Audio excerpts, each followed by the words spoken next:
My name is Henriette Lang. I work for This Can Happen, and I work there as a senior client service manager. So my partner, my fiance, I can say now, he lives with depression, and he has had 2 suicide attempts. I would say the first one was pretty definite in the sense that obviously he's a suicide survivor. So he didn't jump off the bridge. And the second one was talking him off a train station to get him safely into somebody's care, really. One was in 2017 and the other one was in 2018. My partner lives with depression, and he is definitely from childhood trauma. And sometimes all those things comes up later on in life if they haven't been dealt with earlier on.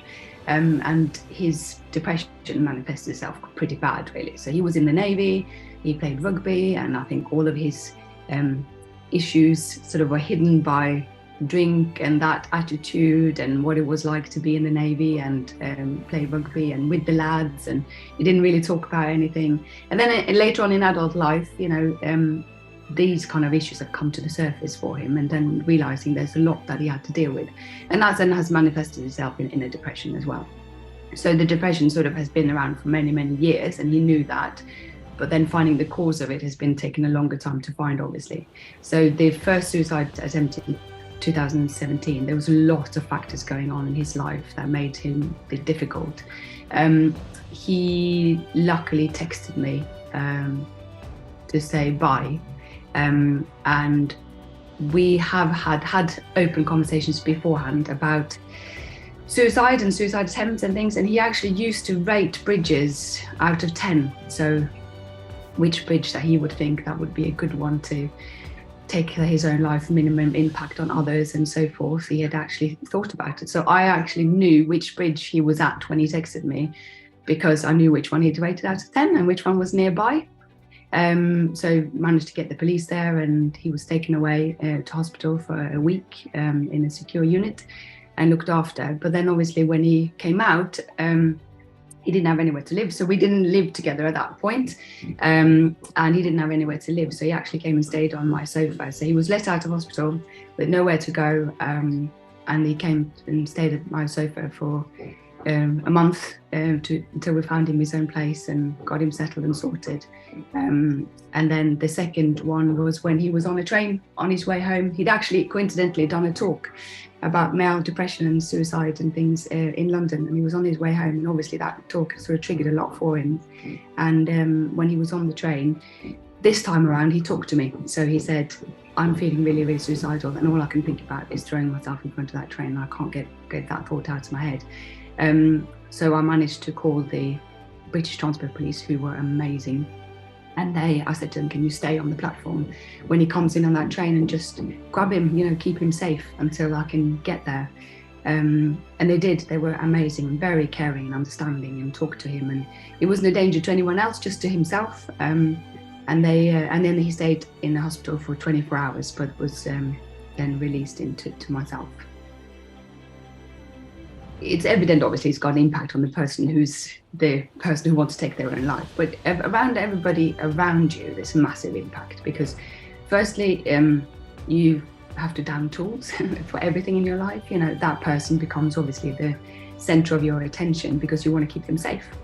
You don't want them to go through that again, and you obviously worry about them trying to take their own life again, as well as. So there's lots of emotions, and to be completely honest, there's a lot of emotions that we don't talk about, I think, for the loved ones around, like, anger, guilt, disappointment, not feeling enough, why would they want to leave this world, and not thinking of me, so those kind of thoughts come into it as well. And that's those thoughts for the people who are loved one around, difficult to talk about, I think, and difficult to recognize, and almost as if you feel guilty for thinking that and feeling that, because obviously the person who's tried to take their own life is at the center and need to be looked after. But there's so many other feelings that goes on around, and impacts that the people who are standing on the sideline and supporting their loved one.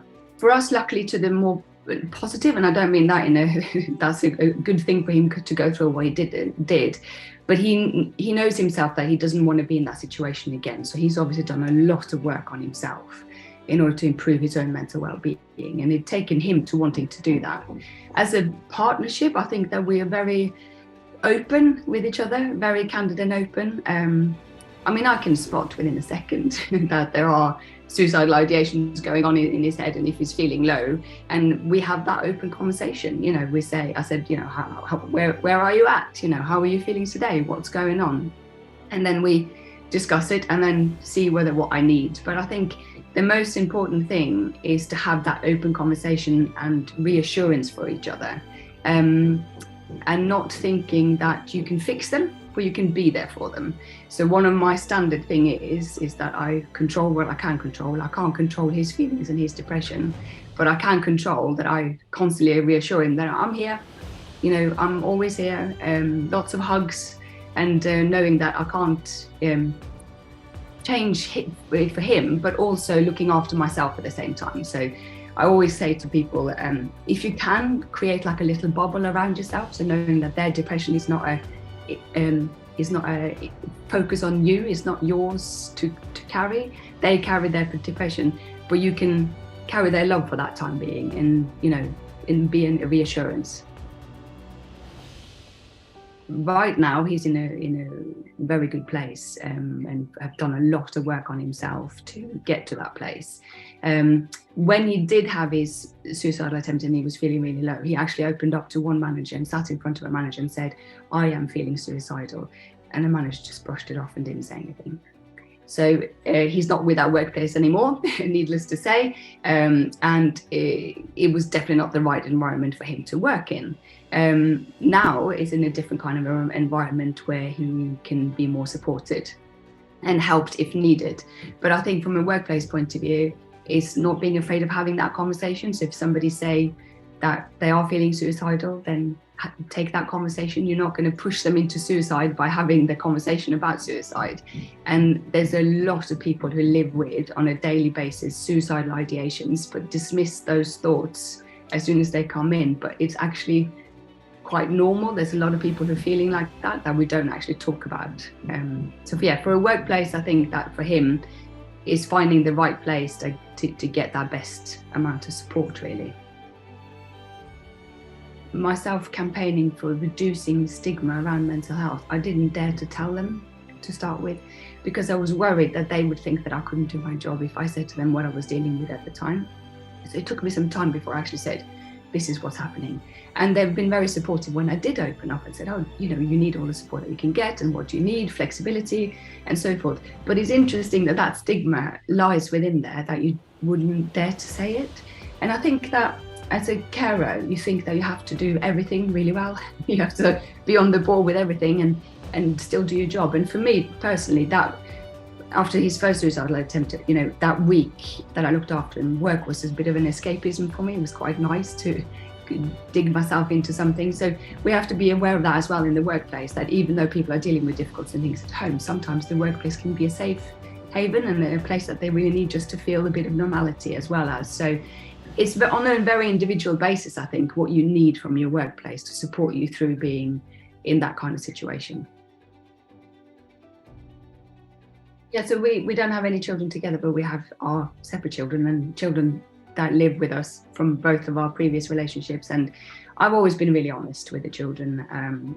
I've just said it as it is. And I think that's really, really important, to be honest and open about it. And they recognize when he feels low, and they can see it on him, and that they can also reassure him that we're here always in a safe haven for him to be who he needs to be and let those feelings out when you're feeling depressed. So, but the impact is like a ripple effect on people, most definitely is. And I think the impact on other people is more like a helplessness, that you don't really know what to do to help them and to support them. And I think that we automatically go into a fixing situation. You know, oh, we can fix this, we can fix that. But sometimes there's something you say you can't fix. And all you can do is just to say, I'm here. You are loved, you are valued. And you're always going to be there. But it's definitely any mental ill health like that has definitely a ripple effect on everybody around. and feelings of helplessness is quite definitely there. There was a certain element of self-reflection and therapy that I had to do myself in order to control what I can control and let go of what I can't. So I can't control whether he would want to take his own life again. So as soon as I let go of that, it was like a massive weight that lifted off my shoulders. And it takes some work to do, but it is not my responsibility in that sense. So I can do what I can do and tell him that he's loved and valued and appreciated, and create a stable environment and be there for support and attend all appointments and always be there, but I can't control whether he would ever attempt again. So of course the fear is there, but it doesn't take up my headspace as much as it used to, because I've done a lot of work on letting that bit go. It was necessary in order for me to keep a healthy and balanced life for myself as well.